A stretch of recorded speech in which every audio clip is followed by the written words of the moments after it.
अस्सलाम वालेकुम, मेरा नाम डॉक्टर फैसल ज़ै मैं ईसीपी कार्डियोलॉजी कंसल्टेंट हूँ। हैदर ग्रुप ऑफ कंपनीज ने वर्ल्ड हार्ट डे के लिहाज से प्रोग्राम अरेंज किया है जिसमें हमारे साथ 3 मेहमान शामिल थे, लेकिन इत्तेफाक से एक की ना होने की वजूहत की वजह से हम 2 को ले सके। पहले डॉक्टर राजा मेहदी हसन जो कंसल्टेंट कार्डियोलॉजिस्ट हैं और एक्स चीफ कार्डियोलॉजिस्ट हैं बेनज़ीर भुट्टो हॉस्पिटल इस्लामाबाद, और दूसरे डॉक्टर हैं डॉक्टर वसीम जो इंटरवेंशन कार्डियोलॉजिस्ट हैं कंसल्टेंट कार्डियोलॉजिस्ट हैं फैसलाबाद में।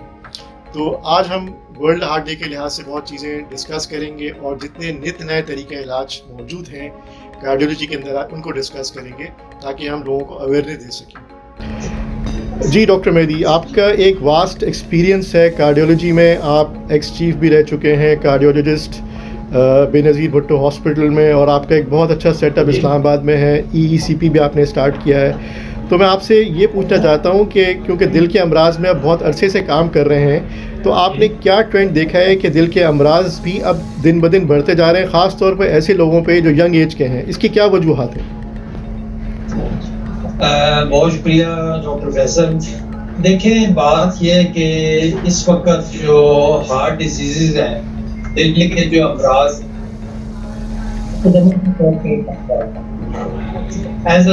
एक वबा की सूरत इख्तियार कर चुके हैं, और इसमें अगर पूरी दुनिया का अगर डाटा देखा जाए तो इस वक्त 2.5 से 3 करोड़ लोग इस बीमारी से मर रहे हैं। और पाकिस्तान में भी जो बड़े बड़े इंस्टीट्यूट्स हैं उनका अगर डाटा देखा जाए तो कल मैं देख रहा था 4-5 लाख बंदा पाकिस्तान में इस बीमारी से मर रहा है, और 50% ऐसे लोग हैं जो फर्स्ट हार्ट अटैक के अंदर ही अल्लाह मियां को प्यारे हो।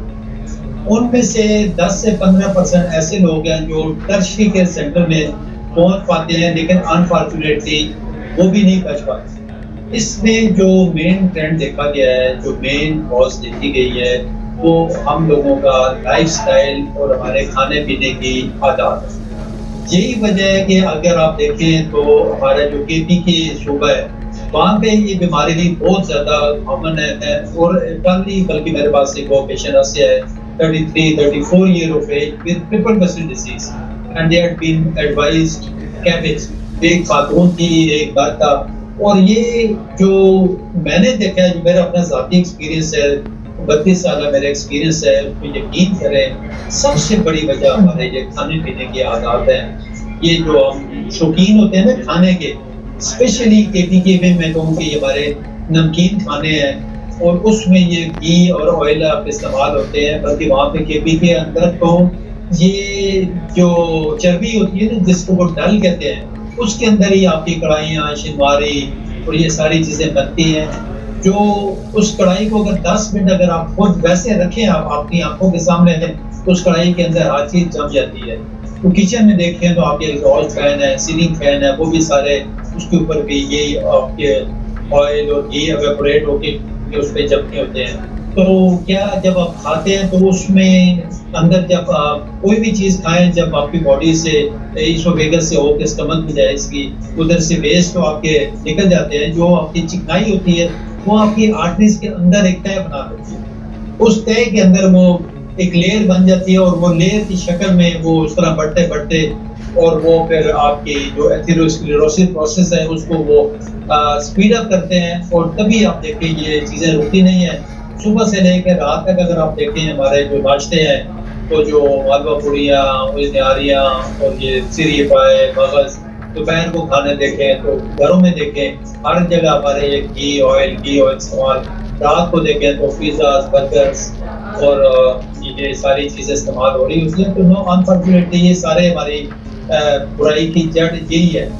तो इसकी वजह से मैं समझता हूँ कि मेन एक सोर्स आपका जो वो आपका वही इस्तेमाल हो रहा है। डॉक्टर वसीम, आपका एक वसी तजर्बा है, फैसलाबाद में आप प्रैक्टिस कर रहे हैं एज अ कार्डियोलॉजिस्ट और नॉन इन्वेसिव कार्डियोलॉजी भी देख रहे हैं, तो मैं आपसे सवाल करना चाहता हूँ वर्ल्ड हार्ट डे के लिहाज से कि वर्जिश का क्या इंपॉर्टेंट रोल है दिल के अमराज के लिए, और कौन कौन सी एक्सरसाइज वर्जिश करनी चाहिए जो आपको दिल के अमराज की तरफ ले जाने से रोकता है। तो आप क्या समझते हैं एक नॉर्मल इंसान को और ऐसे इंसान जो दिन भर काम कर रहा है, जिसका सेडेंटरी लाइफस्टाइल है, सिर्फ बैठ के खाना और काम करना, उसके लिए क्या आपका मैसेज है? सर, मेरा यही मैसेज है कि जो सेडेंटरी लाइफस्टाइल है लाइफस्टाइल है ये भी इतना अच्छा नहीं है। हाँ जी, हर इंसान को कम से कम सुबह जो नमाज फर्ज है, नमाज के बाद वॉक करनी चाहिए एटलीस्ट 45 मिनट्स। इसमें ये है कि बहुत सारे फैक्टर्स ऐसे हैं, ऐसी हार्मोनल डेवलपमेंट होती है बॉडी में कि जिसमें हमारी जो कॉम्पली आर्टरीज हैं, जो स्पेशली जो बाकी बॉडी की आर्टरीज हैं, उसकी हेल्थ अच्छी रहती है। और वर्जिश से तो डिनाई किया नहीं जा सकता, स्पेशली ऐसे केसेस में कि जब आपकी कोई हार्ट डिजीज आप पे लागू हो जाए या आप डॉक्यूमेंटेड हो जाए कि आप एक रेगुलर पेशेंट हैं, तो फिर ऐसी सूरत हाल में जरा लेबोरियस किस्म की एक्सरसाइज या इससे इनाम करना चाहिए। और जो नॉर्मल सिंपल वॉक है वो I think that perfect, specially जो लेफ्ट मेन स्टेम है या इस तरह की कोई डिजीज आती है उसमें जरा हम लोग डरते हैं कि लेबोरियस एक्सरसाइजेस ना करें। हार्ट डे के मौके पे मेरा यही पैगाम है, इजी इजी एंड सिंपल, बस खुश रहें, खुशियाँ बांटें और चहलकदमी बहुत ही जरूरी है सेहत के लिए। डॉक्टर फैसल थोड़ा सा मैं ऐड करना चाहूँगा, हमारी कई खवातीन या कई ऐसे बुजुर्ग लोग जो घर से बाहर नहीं निकल सकते वॉक करने के लिए, तो वो कम से कम घर के अंदर वो जो सेन है उसके अंदर ही अगर टाइमर लगा दें, जिसमें डॉक्टर साहब ने बताया कि 35 to 40 minutes of brisk walk is mandatory. ठीक है, आइडियली वो होता है। ये थोड़ा डिफाइन कर देंगे कि आम लोगों के लिए ब्रिस्क वॉक क्या होती है और नॉर्मल वॉक क्या होती है? वो स्किपिंग रोप होता है, रस्सी टापना जिसको कहते हैं, वो कर सकते हैं, या वो सीढ़ियां जो होती हैं घर के अंदर लगी हुई हमारी, उसके ऊपर दे जाके थोड़ी सी एक्सरसाइज करके। तो ये एक ऐसे तरीके हैं कि जिससे आप अपनी कम से कम वो एक्सरसाइज की जो हैबिट है वो किसी हद तक आप वो अपनी पूरी कर सकते हैं। डॉक्टर साहब, बहुत से लोगों का सवाल होता है ख़ास तौर पे लेमैन का कि अगर उनको दिन में तेज़ाबियत टाइप की चीज़ ऐसी होती है सीने में और तकलीफ़ होती है, तो जो आम जीपी के पास जाते हैं तो एडवाइस कर दिया जाता है कि जी आप कोई कार्बोनेटेड ड्रिंक ले लें, ये गैस है आपको, लेकिन जब आगे चल के मालूमात की जाती है तो पता चलता है वो हार्ट डिजीज़ थी। तो आपके ख़्याल में जिनको ये बहुत ऐसी चीज़ें होती हैं तेज़ाबियत की या फिर सेंट्रल चेस्ट पेन की, या जो जिनको लगता है कि जी लोग कहते हैं जी गैसेस डेवलप हो गई हैं, उन लोगों को क्या करना चाहिए? और जब आपको चेस्ट पेन या ऐसी तकलीफ़ जो आपके लेफ़्ट आर्म पे जा रही है, बार बार हो रही है, तो उसके लिए क्या टेस्ट, क्या क्या चीज़ें, क्या होना चाहिए? देखिए डॉक्टर फैसल, हमारे पास रूटीन में मुझसे सवाल किया है डॉक्टर वसीम से? आपसे सवाल किया डॉक्टर वैदी साहब, दोनों आंसर कर सकते हैं, लेकिन आप आपसे सवाल है। क्या वो, क्योंकि मैं ये कहता होता हूँ कि डॉक्टर साहब के सर से लेके ना आपकी अम्बलाइकस तक, नाफ तक जो भी दर्द है, आपने समझना है ये दर्द दिल है, यानी हार्ट डिजीज है, अनलेस प्रूव्ड अदरवाइज। जब तक कार्डियोलॉजिस्ट इसको ओके ना कर दे, क्योंकि हमारे पास एक होती है टिपिकल प्रेजेंटेशन आती है जो सीवियर चेस्ट पेन के साथ आते हैं, साथ प्रोफ्यूज स्वेटिंग हो रही होती है, ये पेन रेडिएट कर रही होती है, साथ वोमिटिंग, नौसिया और पैल्पिटेशन, स्वेटिंग हो रही होती है। वो एक आम आदमी भी, लेमन भी देखता है तो उसको भी अंदाजा हो जाता है। बाद वक्त हमारे पास पेशेंट आते हैं, एटिपिकल प्रेजेंटेशन होती है, उसमें कई दफा सिर्फ लेफ्ट आर्म में पेन हो रही है या राइट आर्म पे हो रही है, या इवन नेक पे पेन हो रही है, एंगल ऑफ जॉ पे हो रही है, या इवन एपिगैस्ट्रिक में पेन हो रही है, जो अक्सर लोग कंफ्यूज हो जाते हैं, उसको एपीडी समझते हैं शायद कि ये मैदे का दर्द है या गैस्ट्रिक अल्सर है या इस तरह की कोई चीज़ है। लेकिन अक्सर यही होता है कि वो जब वो मेडिकल स्पेशलिस्ट के पास जाते हैं, कोई मेट्रोजोल दे रहा है, कोई पेंटोप्रोजोल दे रहा है, कोई डायसिक दे रहा है, लेकिन मरीज को आराम नहीं आ रहा। अल्टीमेटली वो जब हमारे पास आता है, हम ईसीजी करते हैं, टिपिकल उनकी तो उसमें पता चलता है कि एक इंफीरियर वाल एमआई को कि क्या ऐसी चीजें आ रही है। तो कभी भी इसको इग्नोर ना करें, जो मेदे वाली जगह के दर्द है और आराम नहीं आ रहा, साथ अगर एसोसिएटेड सिम्टम्स नहीं भी है तो फिर भी इसको रूल आउट करना इंतहा का जरूरी होता है। बेसिक टेस्ट हमारा वो ईसीजी होता है, उसको करें, या फिर वो टॉप आई या टॉप टी टेस्ट होते हैं, उस पर आप पता चल जाता है कि आपका कोई हार्ट का इवेंट हुआ है या नहीं। यानी बेसिक टेस्ट ये, उसको फिर आगे चल के आप फर्दर उनके ये कोलेस्ट्रॉल लेवल और शुगर और आगे फिर एग और किडनी का बात उसको सीधा आप कंफर्म कर सकते हैं। जी डॉक्टर वसीम, मैं आपसे सवाल करूंगा कि दिल की धड़कन का तेज़ होना, अक्सर ख़वातीन शिकायत करती हैं कि उनकी दिल की धड़कन बहुत तेज़ हो रही है और महसूस करती हैं कि उनको सीने पे दबाव भी आ रहा है, तो ऐसे लोगों को क्या करना चाहिए और कौन कौन से टेस्ट करवाने चाहिए? और ये बताइएगा, ये एक लेमैन के लिए सवाल है कि एंजियोग्राफी क्या चीज़ है, थेलियम टेस्ट क्या होता है, इकोकार्डियोग्राफी क्या है। ऐसे बहुत से टेस्ट जो किए जाते हैं आगे इन्वेसिव मालूम करने के लिए कि शरियानी कितनी ब्लॉक्ड हैं, क्या क्या हैं, इसको थोड़ा डिफाइन कीजिएगा प्लीज़। जी सर, एंजियोग्राफी बेसिकली एक ऐसा टेस्ट होता है जिसमें दिल की शरियानों का जायजा लिया जाता है, और इसकी जो परसेप्शन है मेरे ख्याल में इट इज अबाउट, जो मेरा 20 साल का एक्सपीरियंस है फैसलाबाद इंस्टीट्यूट ऑफ कार्डियोलॉजी में, मैं खुद के एंजियोग्राफी के इंटरवेंशन में काफी एक्सपर्ट रहा हूँ, करता रहा हूँ। ये सर कुछ कहा नहीं जा सकता, मतलब कि 80% होता है, 80% इसमें सही हम एग्जैक्ट पिक्चर मिलती है। हाँ, अगर तुमको लेफ्ट मेन स्टेम तक आपका क्रॉस किया जाता है तो लेफ्ट मेन स्टेम तक आप लोग डायग्नोज कर सकते हैं डेवलपमेंट को। जो आगे होती है ना, एलईडी होती है, डायगोनल 1 जो आगे के वाला सर मतलब है, ये पर्सन टू पर्सन मेरे ख्याल में। ये डॉक्टर वसीम आपकी बात काटूंगा मैं कि ये एलईडी लेफ्ट मेन क्या चीज़ है? 20 से लेकर 40% तक इसमें डिफरेंट पाया जाता है, में डिफरेंस होता है। जी, और बाकी जो थैलियम स्कैन की आप बात कर रहे हैं वो तो एक चीज़ ही डिफरेंट है, उसमें तो सिर्फ हमारी मतलब मायोकार्डियम का मतलब कि कौन सा एरिया जो है यानी कितना परफ्यूज हो रहा है, वो भी एक अच्छा टेस्ट है, लेकिन उसकी जो है एविडेंस है 70% है, 75%। और जो बेस्ट थिंग है वो एंजियोग्राफी है। लेकिन एंजियोग्राफी का मैंने इसमें बहुत सारी चीजें आकर देखी हैं जो आजकल हमारे पास स्टार्ट हुई है, यानी प्राइमरी पीसीए स्टार्ट हुई है या इंटरवेंशन स्टार्ट हुई है। ये भी जो मतलब जो क्लॉटिंग एरियाज है, ये आई थिंक ये सब चेंज होते रहते हैं।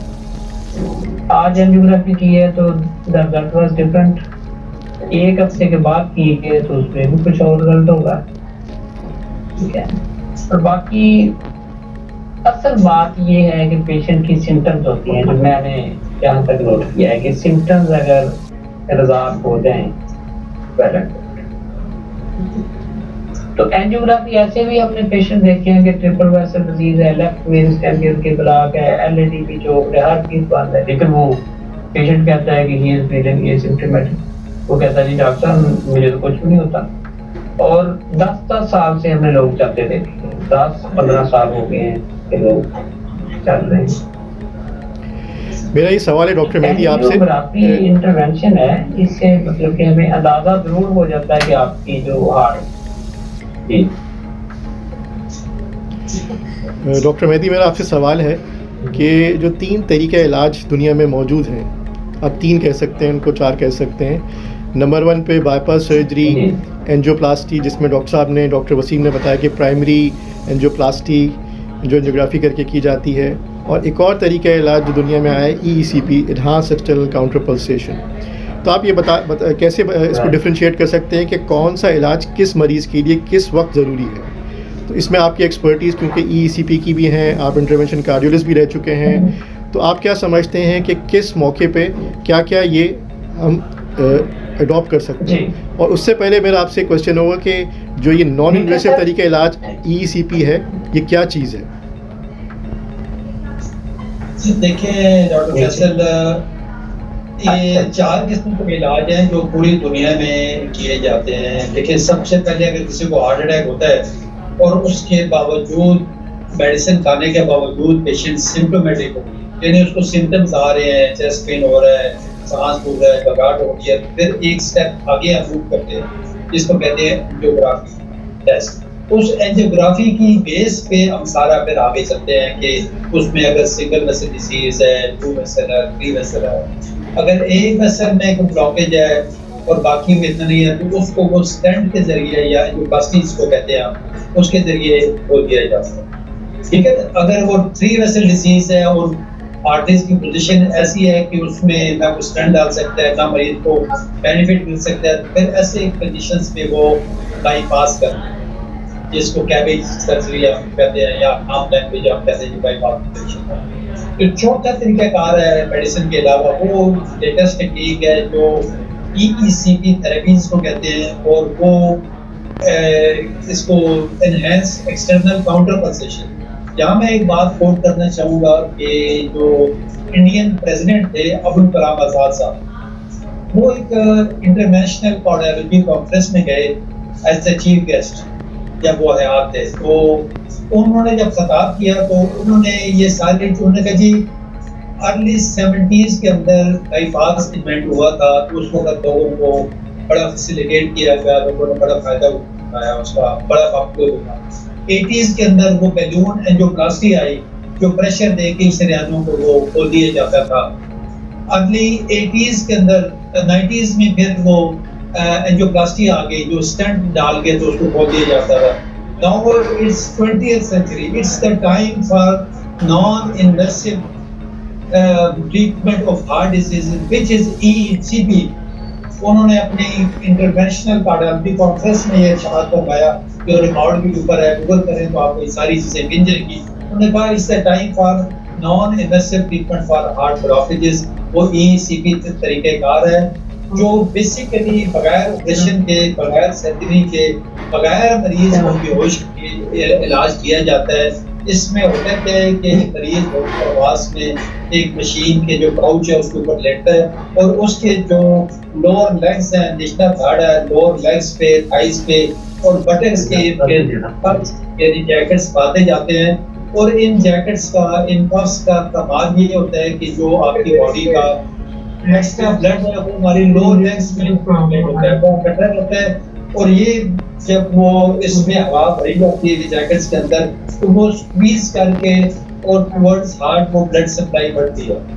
इससे क्या होता है कि जब वो ब्लड सप्लाई बढ़ती है, देखिए ये हार्ट अगर मेरे आपके सामने मैं ये कर रहा हूँ, इसकी देखें ये ट्रिपल वेसल्स हैं, ये ऊपर इसकी जो मेन LED है, इनमें अगर ब्लॉकेज, अगर मैं कहता हूँ कि ये 90% ब्लॉकेज है, तो इसका मतलब क्या हुआ कि 90% का मतलब है कि सिर्फ 10% ब्लड इसमें से पास ऑन हो रहा है। यानी it's basically a difference between the blood supply and demand. यानी डिमांड आपकी 100% है और सप्लाई कितना हो रहा है, 10% ब्लड हो रहा है, किंतु 90% या 85% ब्लॉकेज है, 10-15% ब्लड सप्लाई। तो इस मशीन की वजह से, इस ECP थेरेपी की वजह से आपका जो एक्स्ट्रा ब्लड है फ्रॉम द लोअर लिप्स, वो तकरीबन 30-40% एक्स्ट्रा ब्लड नीचे से कलेक्ट होकर टुवर्ड्स हार्ट बढ़ेगा। यानी 10% पहले वाला और 40% और ब्लड आपका नीचे से पंप होकर ब्लड की तरफ, हार्ट की तरफ जाएगा और इससे आपकी परफॉर्मेंस और ज्यादा अच्छी हो जाएगी। यानी ऑलमोस्ट जहाँ पे सिर्फ 10% ब्लड जा रहा है, वहाँ पे आप 50% ब्लड हार्ट की तरफ जाएगा और हार्ट से जब ये वीनस तरफ बढ़ेगी तो हार्ट से बाकी टुवर्ड्स आपका brain, towards kidney, towards whole body supply आपकी बेहतर हो। अल्हम्दुलिल्लाह जितने भी हमारे पास पेशेंट आ रहे हैं उनकी, देखिए मेन जो फिलोसफी है, मेन जो फलसफा है, मेन जो इसमें डिफरेंस आ जाता है वो आपकी ब्लड सप्लाई है। चाहे वो आप हार्ट कैपेज करते हैं, बाईपास करते हैं, तो उसमें भी क्या होता है कि ये आपकी अगर 3 शरियाने ब्लॉक है, वो ब्लॉकेज आपको उधर उधर रहेगी, वो नीचे से एक मेन काट के तो वो इधर से ऊपर से नीचे तक ये जोड़ देंगे, ये आपकी ब्लॉकेज इधर ही रहेगी। एक एक्स्ट्रा रूट आपका वसीम साहब इसको सेकंड करेंगे कि वो एक्स्ट्रा रूट एक अलग बन जाएगा, वो एक ब्लड सप्लाई बढ़ेगी। एंजियोप्लास्टी में भी यही होता है कि अगर आपकी एक ब्लॉक है उसमें से तार गुजारेंगे तो वो बेसिकली आपकी ब्लड सप्लाई बढ़ा देते हैं। तो ECP के अंदर भी क्या है, आपकी ब्लड सप्लाई वो 50% आपकी बढ़ा देते हैं, एनहांस हो जाती है। एक तो आपकी ब्लड सप्लाई इधर बढ़ेगी, दूसरा अल्लाह ताला ने हमारे जिस्म के अंदर कुछ एक्स्ट्रा कैपिलरीज और ट्यूब्स रखी होती हैं जो इस ECP की वजह से वो खुलती हैं और वो एक अच्छा परफॉर्म करना शुरू हो जाती है। जो एक्स्ट्रा कोलेटरल्स बनती हैं जिसको हम कहते हैं कि ये नेचुरल बाईपास है। लेकिन ये अगर मेन आर्टरी आपकी आ रही है, इसके साथ इसकी छोटी कोलेटरल्स है, ये जल्दी एनहांस होगी, अगली कोलेटरल के साथ ये मिल जाएंगी। इसी तरह ऊपर से भी मिल जाएंगे और एक अलग रूट बन जाएगा, आपकी ब्लड सप्लाई एनहांस होगी, ब्लड सप्लाई बढ़ेगी और हार्ट आपका अच्छा परफॉर्म करना शुरू हो जाएगा और आपके जो सिम्टम्स है आस्ता आस्ता वो जो चेस्ट पेन हो रही है, जो घबराहट हो रही है, सीने में बोझ पड़ रहा है, सांस जो आस्ता आस्ता वो कम होके आपकी वो बेहतर हो जाएगी और फिर वो खत्म हो जाएगी। बेसिकली आपकी ब्लड सप्लाई वो एनहांस होगी, वो बेहतर होगी, उससे आपकी हार्ट की परफॉर्मेंस बहुत ज़्यादा बेहतर होगी। अच्छा डॉक्टर वसीम, आपसे सवाल है, जो ईसीपी टेक्निक है, ईसीपी थेरेपी है, क्या इसको हम मुतबादिल कह सकते हैं बाईपास सर्जरी एंजियोप्लास्टी का, और कितना फ़ायदेमंद है इस ये, और कौन कौन से मरीज़ ये करा सकते हैं और इसका क्या आउटकम है? देखिए सर, ये एक नेचुरल है, that is coming towards the nature. ये फिर मेरे ख्याल के मुताबिक जो एंजियोप्लास्टी है या जो हम स्टंट डालते हैं, वो जिस एरिया में, जिस कॉर्नरी आर्टरी के हिस्सा में हमने रख दिया वहाँ तो ठीक है, लेकिन बहुत सारे ISR मैंने डेवलप होते देखे हैं। मेरे पास अराउंड 100 के करीब एंजियोग्राफी है जो स्टंट डालने के बाद की गई है, जिनमें फिर ISR डेवलप हो जाती है उनके अंदर। ISR क्या है, मतलब बताएंगे ISR किसे कहते हैं? हम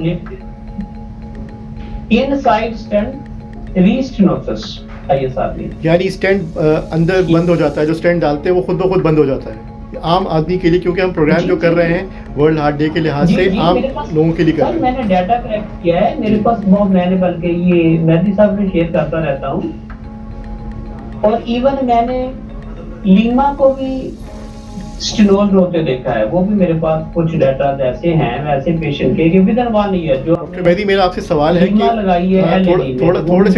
थोड़े से टर्म्स ऐसे यूज करें ताकि आम लेमैन यूज कर सके। हाँ जी, सवाल ये है, देखिए ना, यानी कि ऐसे है कि वक्ती तौर पे तो हम शरीयान को सर हमने खोल दिया, उस हिस्से से खोल दिया जहां हमने स्टंट डाल दिया, ठीक है, और पूरे बॉडी में जो सर ब्लड होता है वो तो एक ही होता है। वो जो ब्लड होता है, जो जो उसमें इम्प्योरिटीज होती हैं, जो जो चीजें उसमें मिक्स, वो सर स्टंट के आगे जाके भी ब्लॉकेज बन जाती है, स्टंट के फिर पीछे भी ब्लॉकेज बन जाती है, ठीक है। और इसीलिए फिर हमें ऐसी चीज की जरूरत है कि जो ये पूरी कॉर्नरी आर्टरी की जो सफाई कर सके, जो इंट्राल्यूमिनल लेवल तक ये पहुंचे और ये सफाई कर सके, ठीक है। और ये जो है अपना ECP है, आई थिंक ये सिम्पटोमेटिक पेशेंट की इंप्रूवमेंट बहुत ज्यादा इससे होती है, और जब वीनस ड्रग बढ़ता है तो कोलेटरल डेवलप हो जाते हैं। और मेरे पास ऐसे भी पेशेंट हैं जिन्होंने पहले कैबज करवाया हुआ है कि वही ग्राफ्ट, वही नालियां जो टांगों से निकाल के दिल में लगाते हैं, फिर वही बंद हो जाती है। और बाकायदा मतलब कि दोबारा उनकी जब ग्राफ्ट स्टडी हुई है तो फिर बंद हो गई ग्राफ्ट, यानी वही नालियां बंद हो गई हैं, और फिर वही लोग फिर दोबारा ECP कर पा रहे हैं। चलो कम से कम जो है वो ब्लड का फ्लो तो बढ़े ना, कम से कम छोटे मोटे कोलेट्रल तो साथ डेवलप हो जाए। और मैंने देखा है कि हार्ट का जब ये वाइबिलिटी है ना, ये जो वाइबल जब एरिया ज्यादा से ज्यादा सर्वाइवल हो जाता है, तो बेशक आपकी कॉर्नरी आर्टरी जितनी मर्जी बंद हो जाए तो पेशेंट को कुछ नहीं होता। 10 साल तक इनका चलता रहता है, बता 15 साल का मेरे पास डाटा है कि जब ब्लड की वो एक वाइब ब्लड की सप्लाई सर किसी तरीके से स्टार्ट हो, आप ECP के जरिए करें या आप बाईपास के जरिए वहां पे ब्लड की सप्लाई पे चाहे आप स्टंट के थ्रू वहां पे पहुंचाएं, ठीक है। जब ब्लड की सप्लाई बाहर, तो मेरे ख्याल में ECP एक बेस्ट तरीका है। और जो मेरे पास डाटा है वो राउंड अबाउट मैं फैक्ट्स पे बात करता हूँ। अगर मुझे कि जी मैं ECP करवाने के बाद 12 एंजियोग्राफी करता हूँ,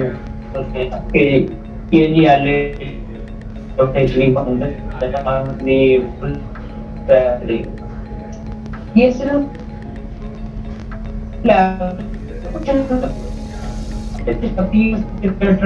हो जाता है, और ब्लड की सप्लाई मायोकार्डियम में आनी शुरू हो जाती है, तो उसका जो वाइबिलिटी का सेगमेंट है उधर ऊपर। चलिए, thank you very much doctor Wasim. आप जी डॉक्टर वसीम, बस मैं आपसे एक आखिरी सवाल करना चाहूँगा। जो ECP टेक्निक है पाकिस्तान में कहाँ कहाँ अवेलेबल है? आप फैसलाबाद में प्रैक्टिस करते हैं तो आपके पास अवेलेबल है, और पाकिस्तान में कहाँ कहाँ अवेलेबल है? और आप लोगों को क्या पैगाम देना चाहते हैं इस टेक्निक के हवाले से, छोटा सा आप एक जवाब दे दीजिएगा।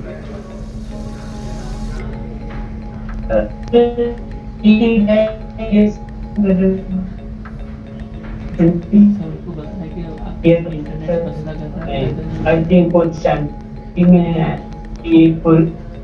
याफा में भी मेरे ख्याल स्टार्ट थी और एक कोई सेंटर है जो armed forces institute of cardiology में बनाया हुआ है, हम बनाया हुआ। आपका इंटरनेट कनेक्शन ज़रा सही नहीं है, आपकी आवाज़ नहीं आ रही, हम तक नहीं पहुंच रही। इस वक्त शावर में है, इस्लामाबाद में है, लाहौर में है, फैसलाबाद में है, कराची में है और रहीम याफ्ता में। इस वक्त 7-8 सेंटर हैं, 7 centres are working right now. चलिए, बहुत बहुत शुक्रिया आपके टाइम का डॉक्टर वसीम। इंशाल्लाह आपसे और फिर हम प्रोग्राम्स के अंदर मुस्तफ़ीद होंगे रिगार्डिंग पेशेंट्स के लिए, ताकि उनको अवेयरनेस हो, और जो नई टेक्निक आप जो कर रहे हैं इसके लिहाज से हम आपसे सवाल करेंगे बाद में। आपका बहुत बहुत शुक्रिया आपके टाइम का। Okay, thank you. जी डॉक्टर मेहदी, मैं आपसे सवाल करना चाहता हूँ कि ECP जो टेक्निक है ये क्या बाईपास सर्जरी एंजियोप्लास्टी का मुतबादिल है, और ये क्या होता है, किस तरह से होता है, कितने इसके सेशंस होते हैं और कितने अरसे तक मरीज़ को आना पड़ता है और इसका कितना फ़ायदा होता है, कब तक होता है? देखिए डॉक्टर साहब के ECP बेसिकली एक अलग ट्रीटमेंट है। जिस तरह बाईपास होता है, एंजियोप्लास्टी होती है, इसी तरह is one of the treatments for blocked arteries. एक नया रूट बनाते हैं इसमें, आपको पता है जिस तरह बाईपास में एक वेन काट के तो उसको एक अलग रूट बना दिया जाता है। एंजियोप्लास्टी में देखें तो उसमें तार घुसा के तो एक ब्लड सप्लाई बढ़ाई जाती है। इसी तरह इसमें भी यही होता है कि आपकी ब्लड सप्लाई एनहांस होती है, यानी को 40% extra blood from the lower legs जो है ना वो टुवर्ड्स हार्ट बढ़ता है।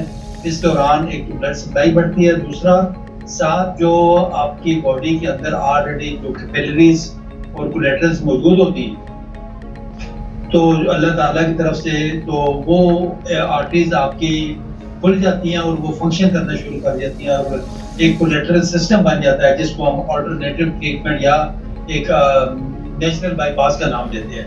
तो ये 1 आवर सेशन होता है, डेली बेसिस पे फॉर 35 डेज होता है। और एक दफा जब ये पेशेंट रिकवर कर जाते हैं, साथ साथ क्या करना है, अपना लाइफस्टाइल मॉडिफाई करना है। आपने खाने पीने में आपने जो चिकनाई वाली चीजें हैं, जो ऑयली चीजें हैं, जो फैट्स वाली चीजें हैं वो करनी है आपने, और फ्रेश और हेल्दी फ्रूट वेजिटेबल इस्तेमाल करना है। और थर्डली जो है साथ आपने जो एंटी एंजाइनल मेडिकेशन है वो भी साथ साथ कंटिन्यू रखो, वो किसी कीमत पे छोड़ने नहीं है आपने।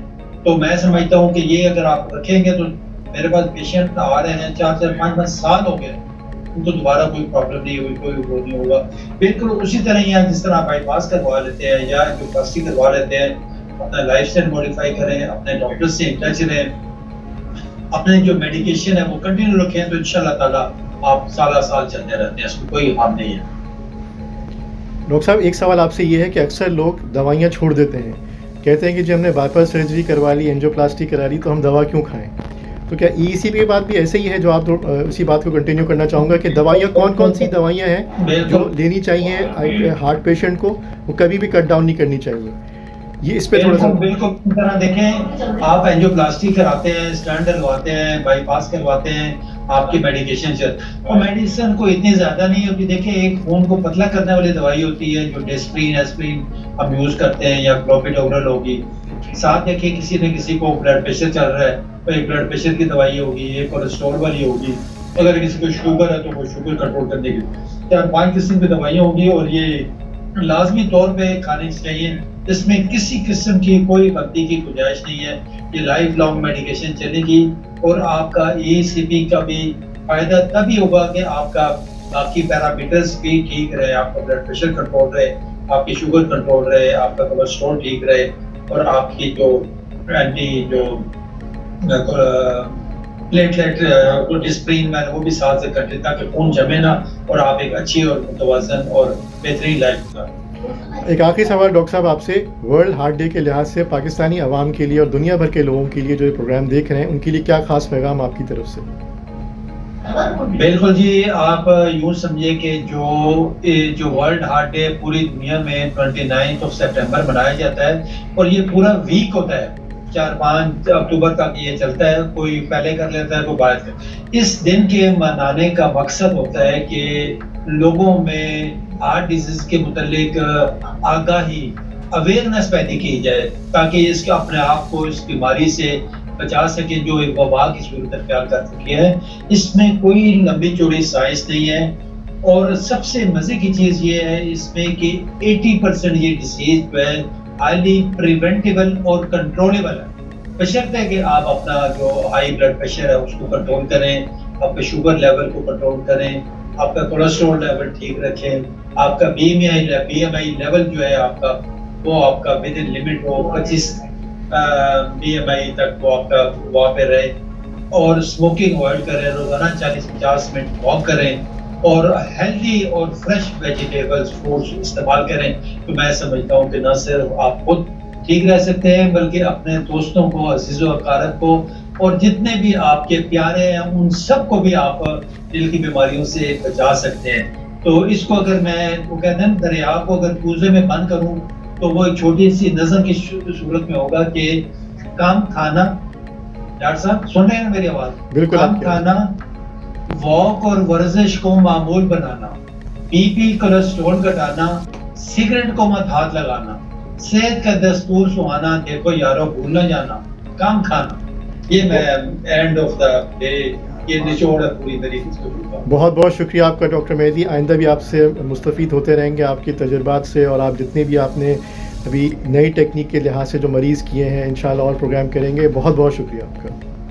Thank you very much. आपका भी बहुत शुक्रिया, आपने अच्छा प्रोग्राम अरेंज किया और लोगों की सेहत के हवाले से और उनको एक अवेयरनेस मैसेज एक अच्छा हमारा चला गया है कि अपने आप को अगर बचाना है आपने, तो इन पैरामीटर्स पे ये जो मैंने बताए हैं, जो रिस्क फैक्टर्स हैं बेसिकली, इसको कंट्रोल करें। और अगर किसी की फैमिली में डिजीज है तो अपना लाजमी तौर पे क्वार्टरली या 6 मंथली चेकअप जरूर करवाएं। उसमें जो भी आप स्क्रीनिंग होती है उसमें देखें, हर बंदे को मैं समझता हूँ अपना ब्लड प्रेशर पता होना चाहिए, अपना शुगर लेवल पता होना चाहिए, कोलेस्ट्रॉल लेवल आपको चेक होना चाहिए, और बीएमआई यानी मोटापे का आपका कहाँ पे कौन से ग्रेड पे आप मौजूद है। तो ये सारी चीजें अगर आपको पता है तो इनको कंट्रोल रखें। और साथ अपना टोबैको, यानी इसमें ना सिर्फ सिगरेट शामिल है बल्कि आपको नस्वार, बीड़ी, चिलम, ई सिगरेट, शीशा, सारी चीजें जिसमें तंबाकू इस्तेमाल होते हैं, इससे अवॉइड करें तो अपने आप को भी और अपने फैमिली की आप दिल के अमराज से बचा सकें। Thank you very much.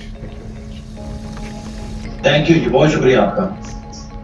Thank you doctor Mehdi. Doctor Waseem, आपके बहुत वैल्यूबल कमेंट्स और बहुत से आपके मशवरे जो आम लोगों के लिए बहुत मुफीद हैं, और आइंदा भी हम आपसे प्रोग्राम्स करते रहेंगे ताकि हम लोगों को बता सकें कि दिल के अमराज के अंदर हम क्या क्या नई टेक्निक्स आई हैं, और जो टेक्निक आपने ECP के बारे में डिस्कस किया इसके बारे में हम और प्रोग्राम करेंगे। और वर्ल्ड हार्ट डे के लिहाज से हमने आज हैदर ग्रुप ऑफ कंपनीज़ का बहुत बहुत शुक्रिया अदा करते हैं कि उन्होंने एक प्लेटफॉर्म फराहम किया। आइंदा भी प्रोग्राम्स वो करेंगे रिगार्डिंग डिजीज़, ख़ास तौर पे हार्ट डिज़ीज़। तो इस सिलसिले में हम उनका बहुत शुक्रगुज़ार हैं। और आप सब के लिए वर्ल्ड हार्ट डे पे ये पैगाम है कि अपना ख्याल रखें, अपनी सेहत का ख्याल रखें, ख़ास तौर पे दिल क्योंकि एक ऐसा ऑर्गन है जो जब बच्चा माँ के पेट में होता है और जब उसकी मौत वाक़ई होती है तब तक वो धड़कता है और पूरी सर्कुलेशन यानी ब्लड की सर्कुलेशन कंट्रोल करता है। बहुत बहुत शुक्रिया, अपना ख्याल रखें। शुक्रिया।